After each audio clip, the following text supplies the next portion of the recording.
আমি কনফেডারেশনের সাধারণ সম্পাদক মলয় মুখোপাধ্যায়। ইতিমধ্যে আপনারা জেনে গিয়েছেন যে আগামী 5ই ফেব্রুয়ারি 2024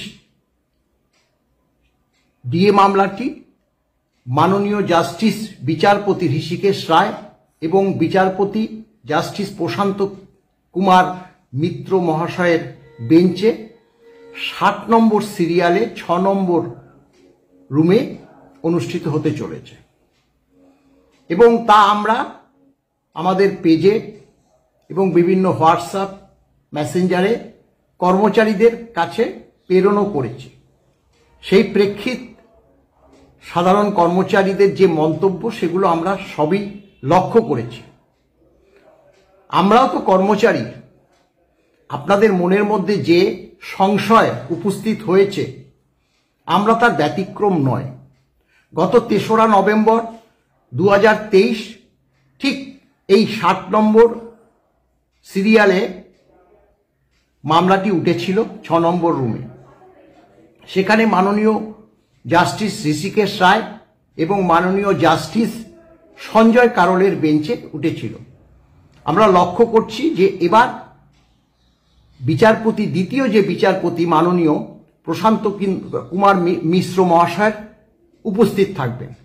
তবে এক্ষেত্রে একটা কথা বলে রাখি, এর আগে আমরা লক্ষ্য করেছি যে দ্বিতীয় জাস্টিস যিনি থাকেন সেখানে পরিবর্তন এর আগেও হয়েছে।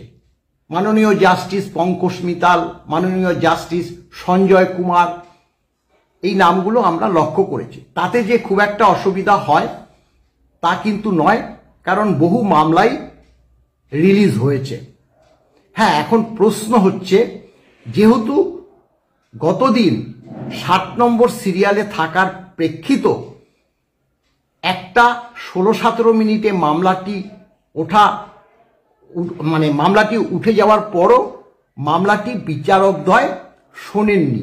তারা সেই দিনই বলেছিলেন 2nd উইক অফ ফেব্রুয়ারি মামলাটি শুনবেন এবং সেই পরিপ্রেক্ষিতে যে অর্ডারটি বেরিয়েছিল কমেন্সিং উইক অফ ফেব্রুয়ারির 5 অর্থাৎ 5 তারিখে যে সপ্তাহটা, সেই সপ্তাহে মামলাটি উঠবে, অর্থাৎ সোম থেকে শুক্রবার। লক্ষ্য করলাম একদম সোমবারই মামলাটি উঠল। সংশয় আমাদেরও আছে স্বাভাবিকভাবে, কারণ আগামী 5 তারিখে যে মামলাটি উঠতে চলেছে সেটা হচ্ছে 11তম।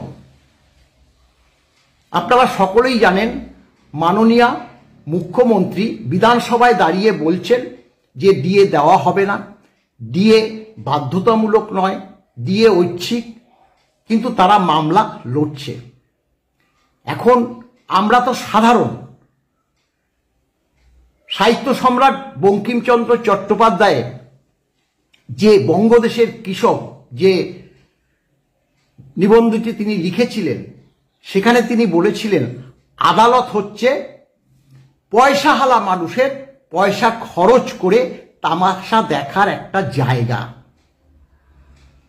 তামাশা, সুপ্রিম কোর্টে তামাশা চলছে কিনা স্বাভাবিকভাবেই কর্মচারী সমাজের কাছে একটা প্রশ্ন দেখা দেবে। কারণ আমরা এটাও লক্ষ্য করেছি যে সুপ্রিম কোর্টের প্রধান বিচারপতি তিনি গতদিন ওই 3রা নভেম্বর 2023 একটা মামলার পরিপ্রেক্ষিতে তিনিও স্বীকার করেছেন যে তারিখ পে তারিখ এইভাবে মামলাগুলো সার্বিকভাবেই তিনি বলেছেন ডিলে হওয়া উচিত নয়। স্বাভাবিকভাবে আমরা এবার নিশ্চয়ই আশা করতে পারি যে মামলাটি 5 তারিখ মহামান্য সুপ্রিম কোর্ট শুনবে, শুনে বিচার করবে, করে রায়দান করবে।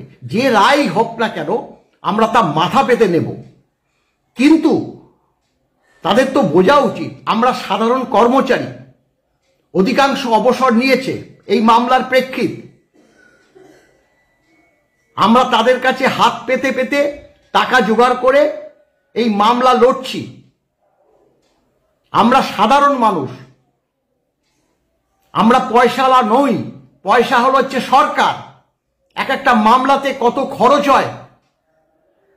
মহামান্য উচ্চ আদালতের একজন বিচারপতিও প্রশ্ন করেছেন যে কত টাকা সুপ্রিম কোর্টে মামলার প্রেক্ষিত সরকার খরচ করছে সেটা জানানো হোক। স্বাভাবিকভাবে একটু তো উত্তেজিত হবই, কারণ মামলাটা গত 28শে নভেম্বর 2022 থেকে গত 3রা নভেম্বর 2023 পর্যন্ত 10 বার মামলাটা উঠল। আমরা এই পশ্চিমবঙ্গ থেকে দিল্লিতে যাচ্ছি, থাকছি,